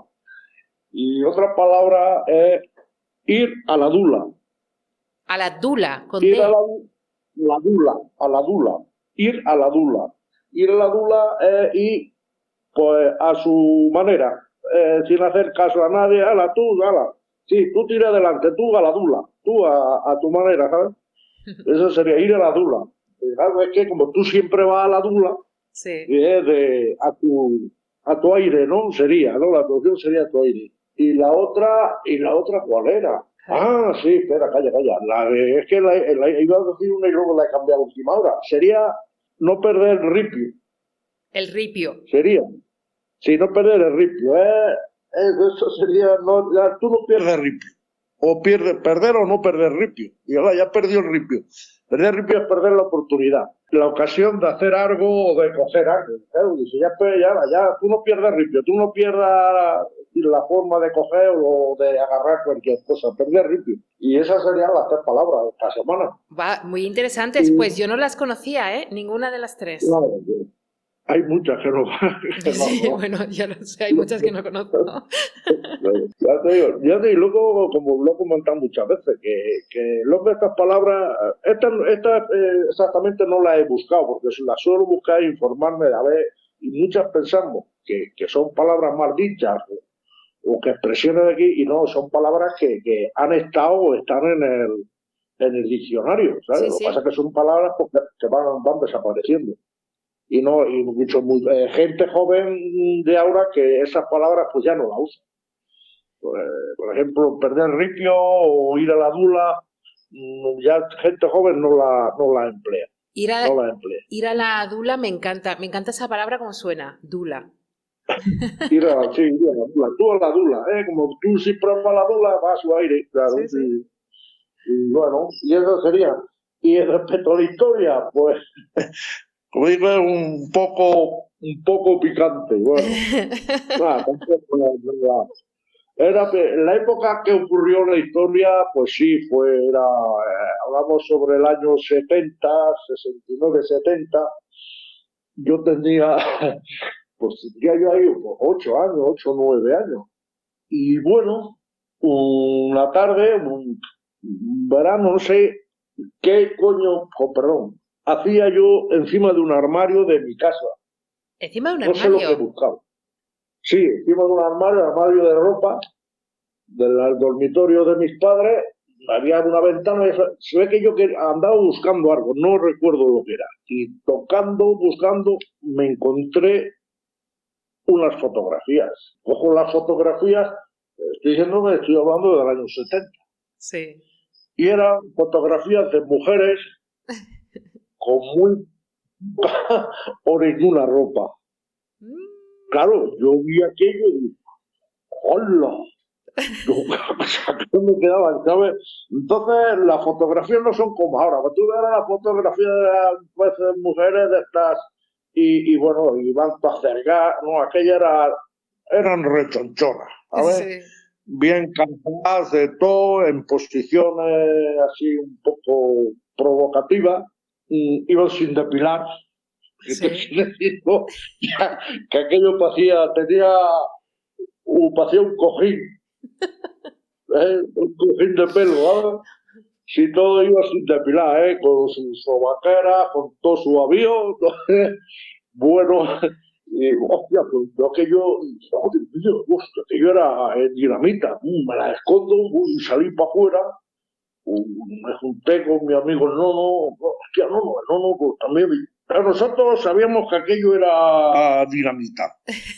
Aquello era dinamita. Para nosotros aquello era más el morbo de que la mujer desnuda, que nosotros no sabíamos ni que ahí había pelo. Sí. Y madre mía, hostia, qué asco. Y nada, pues ya empezamos a sentarnos se corrió un poquillo la voz y claro, los zagales más mayores, que ya estaban en la edad de la pubertad, es decir, que ya le daban al carrizo, pues, déjamela. Y claro, cuando iban, se iban y al rato venían con él. Al rato iban, no sé dónde iban, y al rato venían con ella.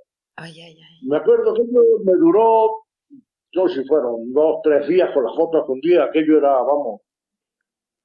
Nos juntamos luego por detrás, donde está la pista de pádel, allí había unos sabucos, eran unas plantas que eran ornamentales, era como, hacían como un seto, ¿no? Sí. Y allí, eso era muy grande, allí nos metíamos los zagales a jugar, a tal.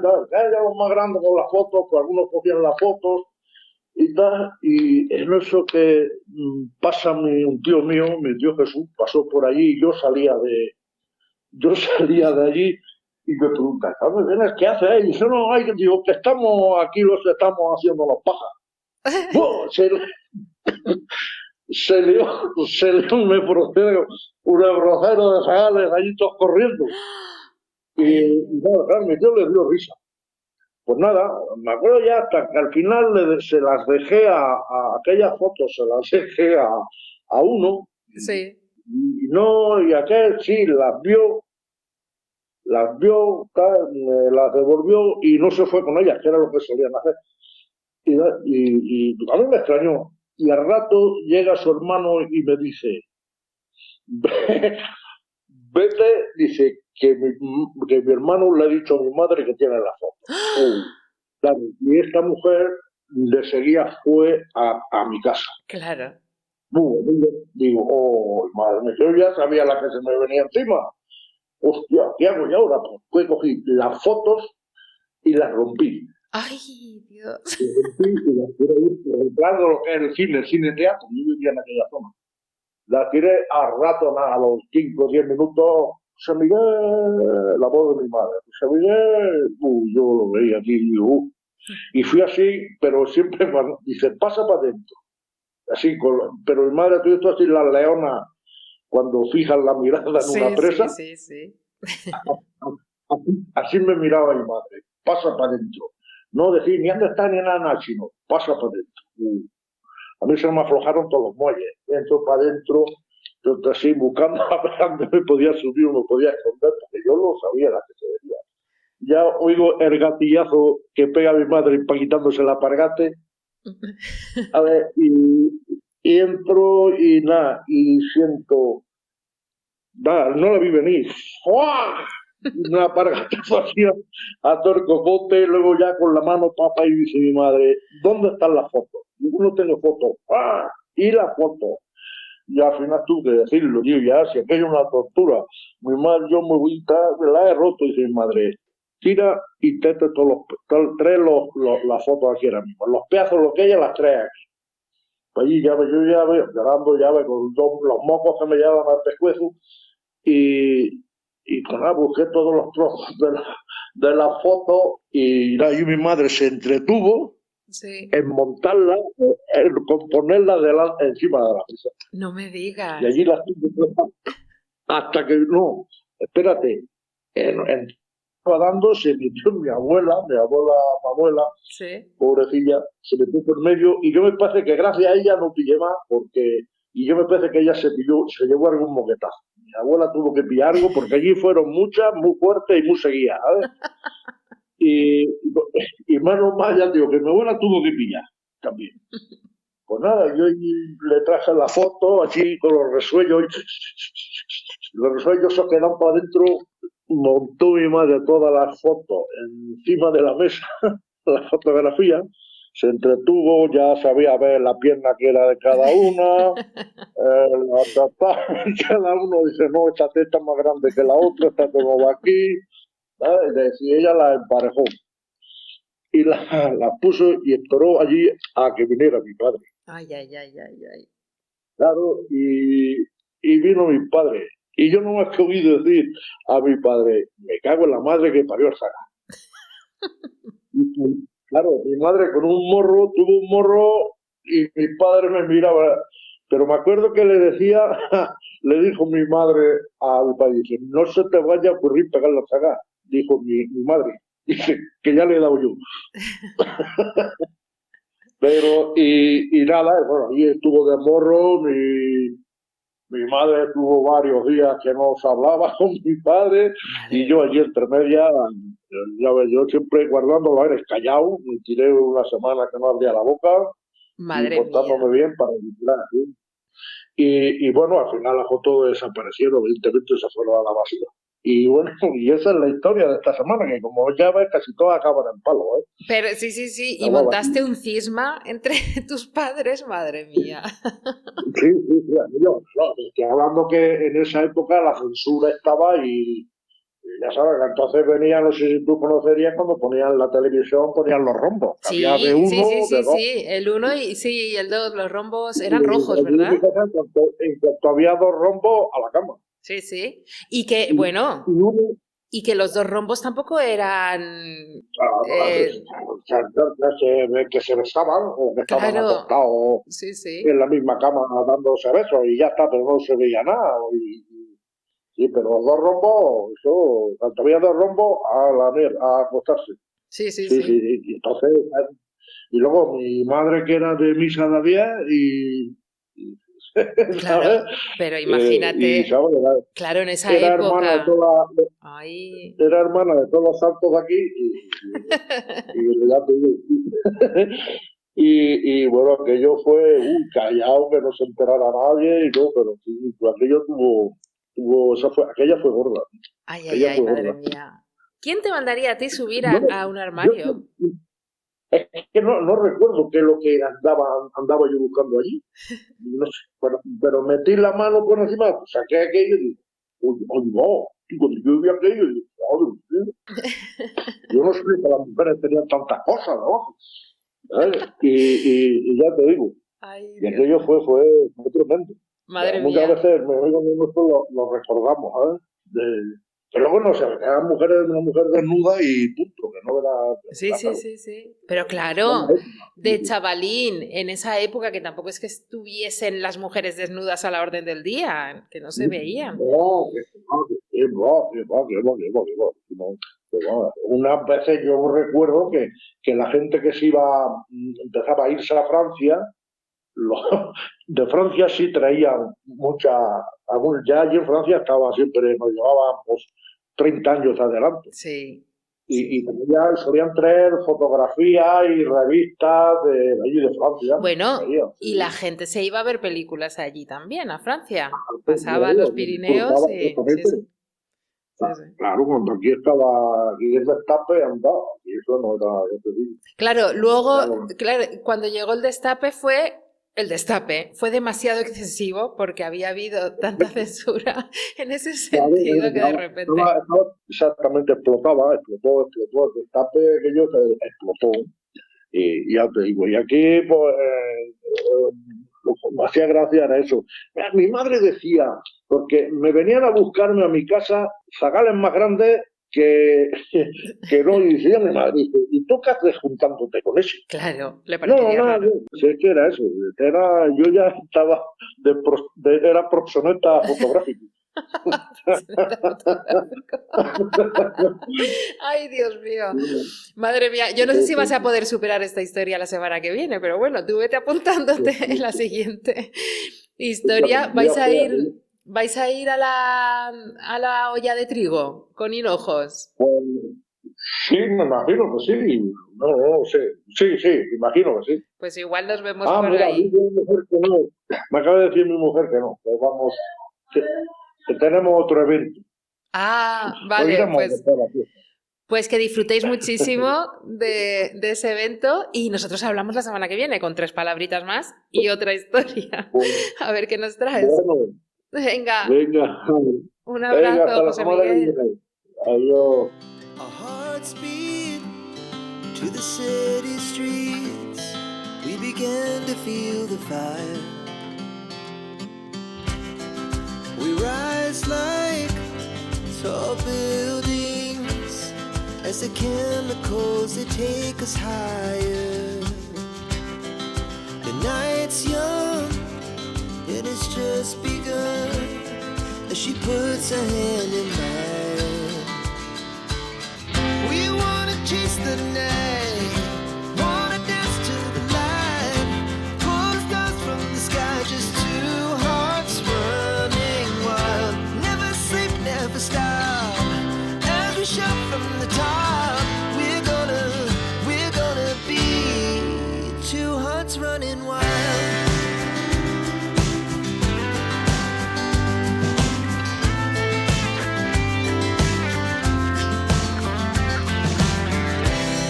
Now the morning is the afternoon. We lay awake in bed. The laughs so loud as the hours pass. We're gonna do it all again. We wanna chase the night, wanna dance to the light, pull the stars from the sky, just 2 hearts running wild. Never sleep, never stop, as we shout from the top. We're gonna be. We're gonna be 2 hearts running wild.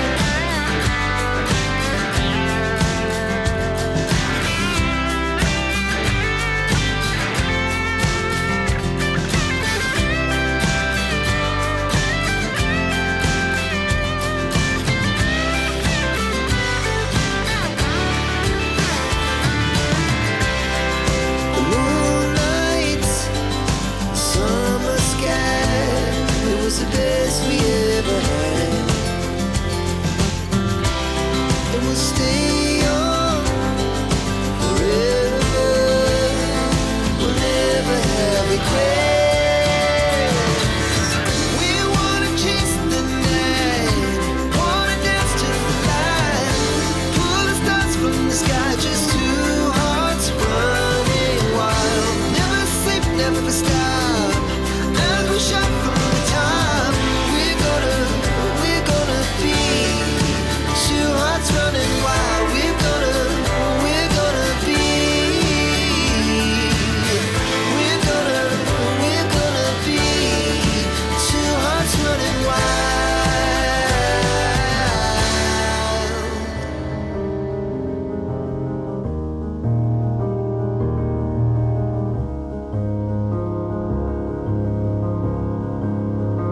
Bienvenidos a Voces, un espacio en el que hablamos de libros, entrevistamos a autores y a todo tipo de personas y personajes ligados a la creación literaria y artística para reivindicar el papel revolucionario de las letras y de la cultura en esta época de transhumanización.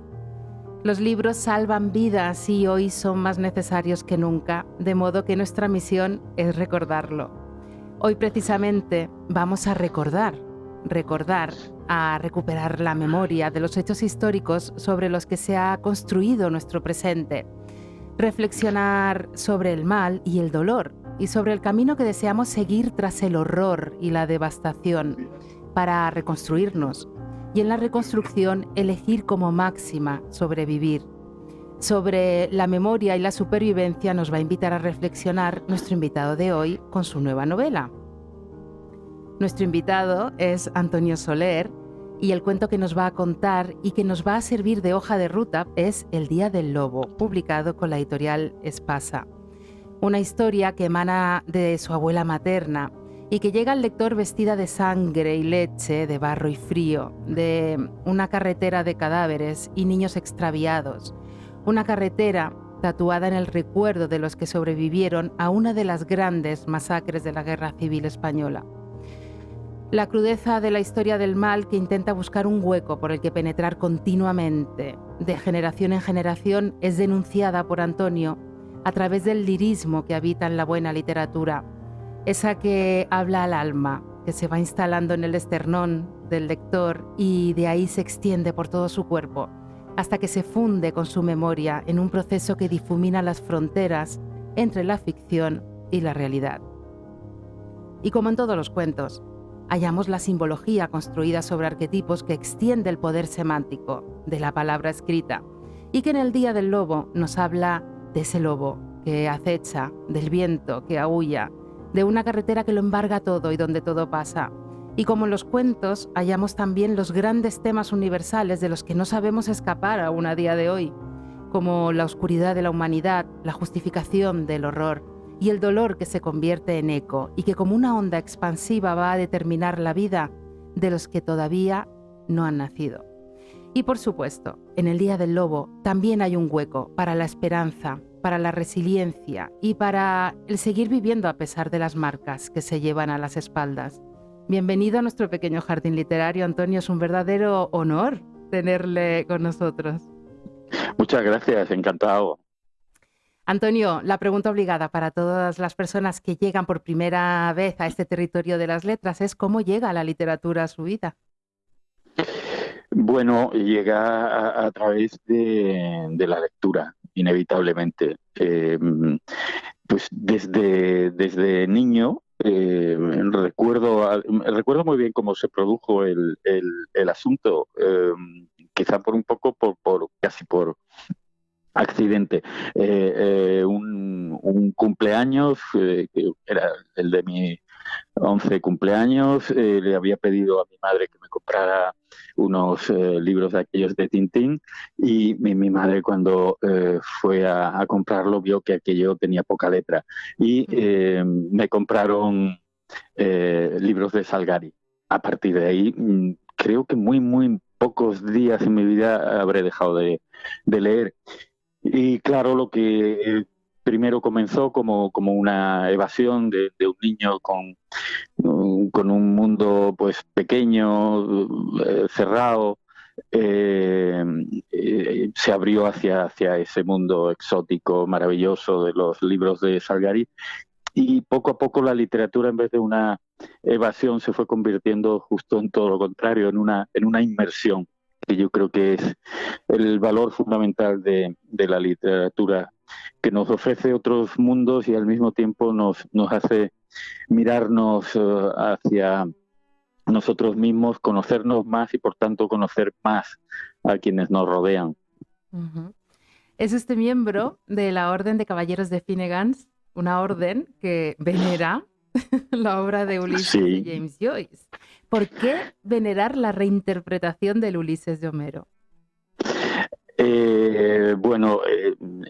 Realmente somos un grupo de amigos, casi todos escritores, un pequeño grupo, que con la excusa de Ulises de James Joyce, pues estábamos, y lo pongo en pasado porque ya hemos dejado de cumplir a rajatabla el precepto, estábamos conjurados a vernos cada 16 de junio en Dublín y era una forma de celebrar la literatura y la amistad. El 16 de junio es el día en el que Joyce sitúa su novela Ulises. ¿Y por qué celebrar esa novela en concreto? Bueno, pues porque es un libro complejo, discutido, adorado y vituperado, pero en el que están las llaves de mucho de lo que fue la literatura posterior. No podría entenderse la literatura de hoy día, muchas de sus ramas, sin ese libro. Así que un simple homenaje de unos cuantos amigos y una forma de diversión también. Algunos pueden pensar que el Finnegan's Wake tiene algo de revolucionario también. Bueno, eso no hay quien lo lea, es terrible. Lo que pasa, lo gracioso, y yo creo que la dimensión de lo que es la Orden del Finnegan, no nos llamamos Orden del Finnegan por el libro de Joyce, curiosamente, sino porque la Orden se constituyó en un pub llamado Finnegan. Y yo creo que eso define muy bien a la Orden. Bueno, que todo eso se hiciera en un círculo pub. también. Sí, perfectamente. Interesante. En el Día del Lobo encontramos algo o mucho de Joyce también a la hora de transformar un evento histórico trágico en una reflexión universal y utilizar la literatura para ello. ¿Es uno de los roles de la literatura invitar a los lectores a la reflexión? Sí, sin duda. Como decía antes, la literatura es una vía de conocimiento muy sutil y muy profunda. Yo alguna vez, cuando he estado con chicos jóvenes en universidades y incluso en institutos y tal, y esto que les intentan los profesores dar fórmulas para que lean, para animarlos a leer, yo siempre digo algo que me parece muy simple, pero que es, bajo mi punto de vista, completamente cierto. Digo, vamos a ver, una persona a lo largo de su vida, ¿qué conocimiento íntimo tiene de otras personas? Pero íntimo de verdad. De 3, de 4 personas, si hay suerte, ahondar en lo más profundo de alguien. Pero si alguien lee buena literatura, esas 3-4 personas se multiplican por cientos. Uno conoce mucho del ser humano, no de la época, sino de la actualidad, leyendo a Madame Bovary. Conoce muy bien el mundo de la mujer, se conoce muy bien al ser humano leyendo a Marcel Proust, leyendo a Dostoyevsky, a Faulkner. Esa riqueza es impagable para el ser humano, y eso evidentemente es una vía de conocimiento. Lo curioso es que ese conocimiento llega a través de algo que en la realidad nunca existió, pero que finalmente nos puede definir como seres humanos mucho mejor que algunos acontecimientos que tuvieron lugar en la vida real. Totalmente, todo esto me interpela muchísimo porque yo le confieso que antes de estudiar filología me apunté a psicología porque me interesaba profundizar sobre la idea del mal en el ser humano, y acabé encontrando, dejando psicología, y acabé encontrando en la filología todo aquello que buscaba. En ese sentido. Sí, es muy, muy normal. Hay muchos psiquiatras que mandan a leer novelas como receta, porque tiene ese componente de la literatura de trabajar con las fibras más sensibles del ser humano. Eso siempre que hablamos de esa literatura que tiene como misión adentrarse en territorios en sombras, lo cual no quiere decir que sea oscura ni aburrida ni nada de esto, pero que sí que tiene ese propósito de no quedarse en la superficie de las cosas ni de los seres humanos. El Día del Lobo es ese tipo de literatura, puedo dar fe, es una exploración de la memoria, también es un rasgo común con la obra de Joyce.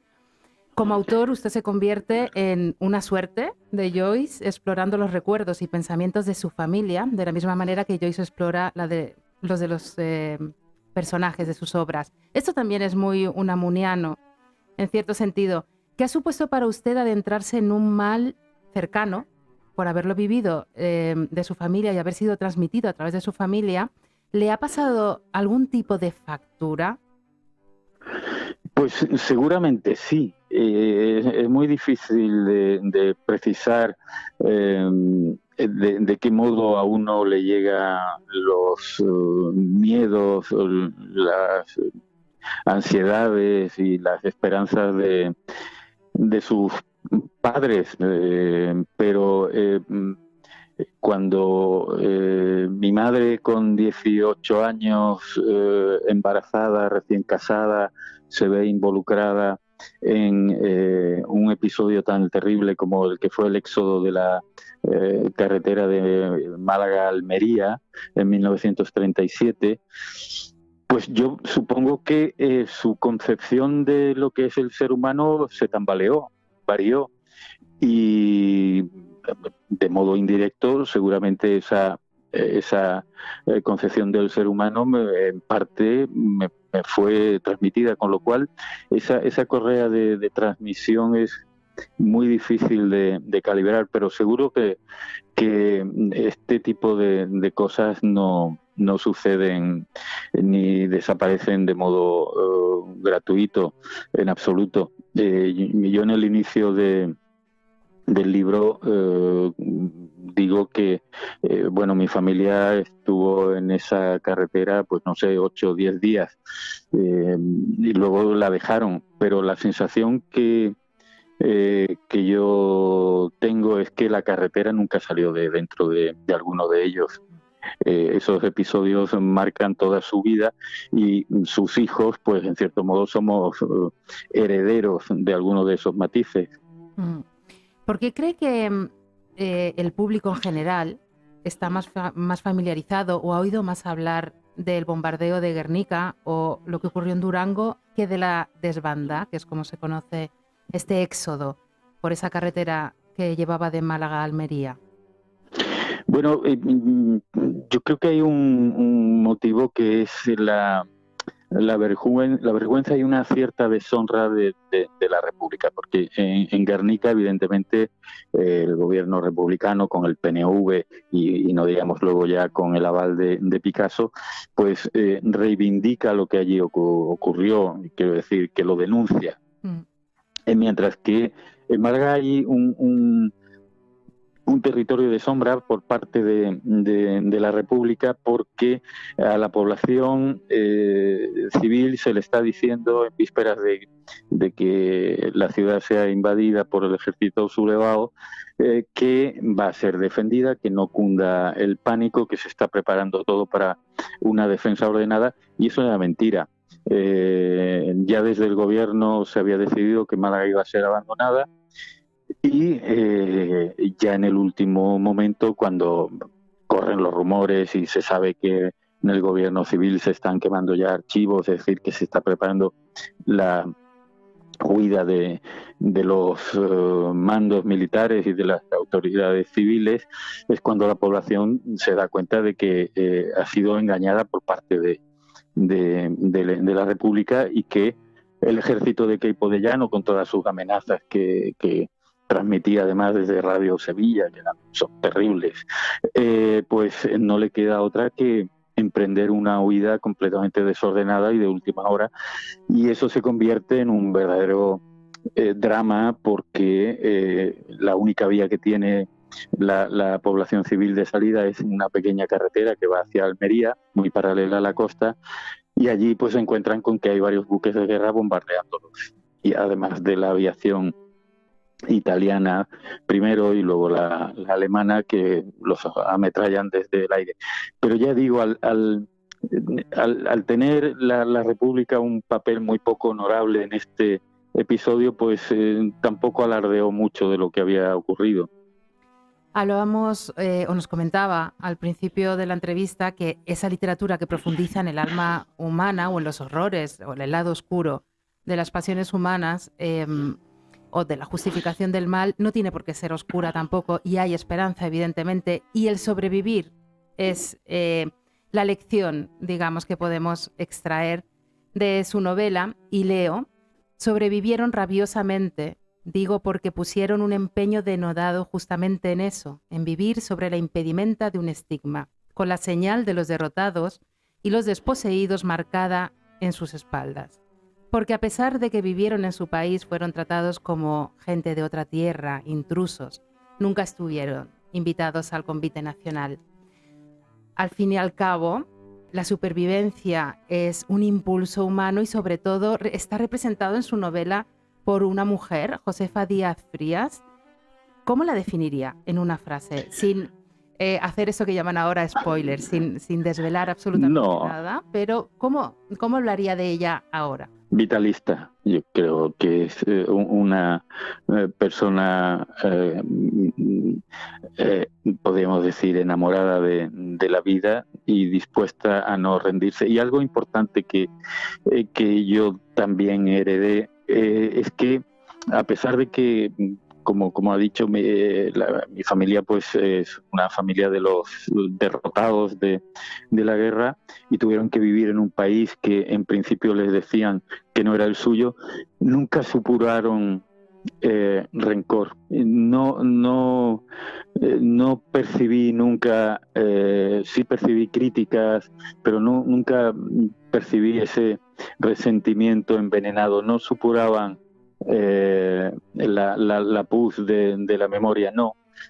Habían atravesado por un episodio dramático, habían logrado sobrevivir, casi todos, y delante tenían la vida y se dedicaron a sobrellevar aquel pasado del mejor modo posible, y ahí intentando alejarse cada vez más de esa carretera. Eso sí lo percibí también, y quizá quien de un modo más claro encarnaba eso pues podía ser mi abuela materna, pero bueno, también mi padre, por ejemplo, que fue combatiente en el Madrid republicano, o un tío mío que vivió en el exilio durante 30 años y que cuando volvió del exilio ya a finales de los años 60, pues hablaba de su vida rehecha, de cómo había logrado sobreponerse a todo, y aunque veía los telediarios con mucha ironía, no aparecía nunca la mala baba. Uh-huh. Tenemos que dejarlo casi aquí. Tengo que reconocer que me ha gustado muchísimo cómo estructura su historia como un cuento, con ese bosque, lobo y guarida, los tres grandes momentos, o bueno, partes, sí, capítulos, como una introducción, un nudo y desenlace, cada uno con su simbología también de el bosque. Eso se lo vamos a dejar a los oyentes, que indaguen si les interesa. Simbología del bosque, del lobo y de la guarida, que puede ser dicotómica también, depende de quién lo lea. Y ahí he recordado a Gérard Genette, que habla sobre los símbolos, que comentaba, sí, que no son estáticos, sino que dependen de cómo interactúa el lector con el texto. Y esto me parece muy interesante porque al fin y al cabo usted no deja de invitarnos a participar de este libro. Sí, bueno, yo creo que la misión fundamental de alguien que cuenta historias, buscar la complicidad con el lector y darle puntos de enganche, de amarre, sin pretender que todo lo que uno escriba sea una especie de novela de misterio ni nada de esto, pero sí que se sienta el lector partícipe por todo esto que estamos hablando, por sus mundos internos, por sus ideas, con lo que el escritor le ofrece. Acabamos ya con con un aviso que nos escribe: nosotros, que nos creemos invulnerables, no estamos tan lejos de aquella carretera, de todos esos caminos y andenes llenos de refugiados. Ayer mismo éramos unos de ellos. Pues Antonio, hasta aquí hemos llegado. Muchísimas gracias por habernos acompañado. Consideramos que la libertad se halla en el conocimiento, de modo que gracias por todo el conocimiento que habita en el Día del Lobo.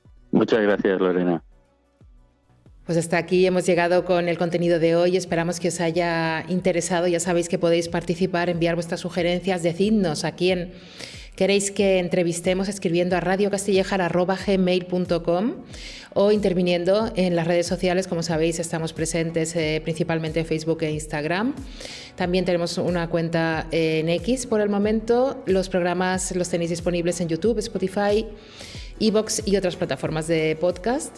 Esperamos que disfrutéis muchísimo del Día de Andalucía y ojalá, ¿verdad?, que en el presente y en el futuro la razón, el diálogo, la argumentación y el respeto hacia los diferentes prevalezca sobre el odio y la destrucción, para que no tengamos nunca que vernos nosotros, nuestros hijos o nuestros nietos en una carretera como la que aparece en el Día del Lobo.